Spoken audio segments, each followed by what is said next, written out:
السلام علیکم ورحمۃ اللہ وبرکاتہ۔ رمضان جو ہے ابھی گزرا ہے، تو رمضان میں بھی میں نے ایک ویڈیو بنائی تھی۔ تو رمضان میں ہم افطار کے ٹائم دعا بھی پڑھتے ہیں اور سحری کے ٹائم بھی دعا پڑھتے ہیں۔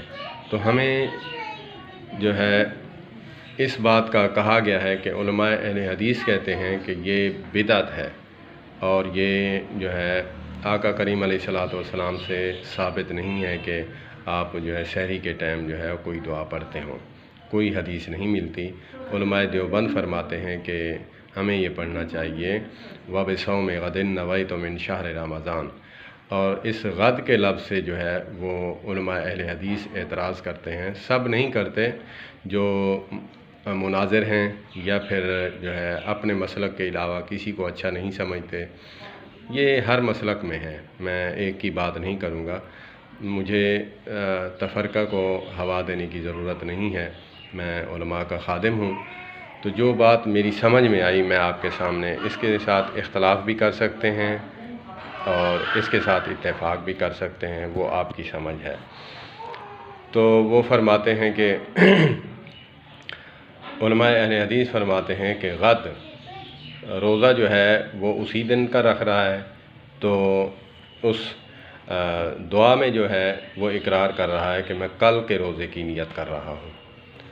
تو میں اس بات پہ جو ہے مؤدبانہ گزارش کروں گا علماء اہل حدیث سے، کیونکہ ہم نے اللہ کو جان دینی ہے۔ قبر میں انسان اپنا سوال کا جواب دے گا، کسی کا سوال کا جواب ہم مکلف نہیں ہیں۔ تو اسی لیے جب وہ یہ دعا پڑھتے ہیں، دعا تو ایک طرف رہ گئی، اس الفاظ پہ جو ہے میں بات کروں گا، کیونکہ اس پر زیادہ اٹیک کی جاتی ہے۔ مجھے بھی بتایا گیا تھا، میں بھی اس بات کو جو ہے لوگوں کو کہتا اور ان کا مذاق اڑاتا کہ تم جو ہے روزہ تو آج کے دن کا رکھ رہے ہو اور کل کے روزے کی نیت کیوں کر رہے ہو۔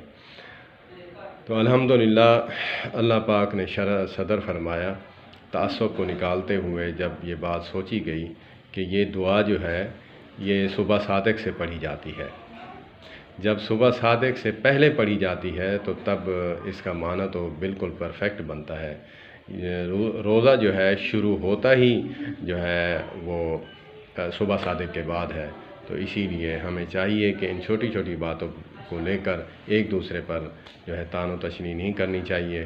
اللہ پاک مجھے اور آپ کو عمل کی توفیق عطا فرمائے۔ انشاءاللہ اس پہ بھی بات ہوگی کہ دعا پڑھنی چاہیے یا نہیں پڑھنی چاہیے۔ اگر مختصراً میں کہوں، اگر نبی مکرم صلی اللہ تبارک و تعالیٰ علیہ وآلہ وسلم کی سنت کی بات کروں تو سنت سے ثابت نہیں ہے، علماء دیوبند بھی مانتے ہیں اس بات کو۔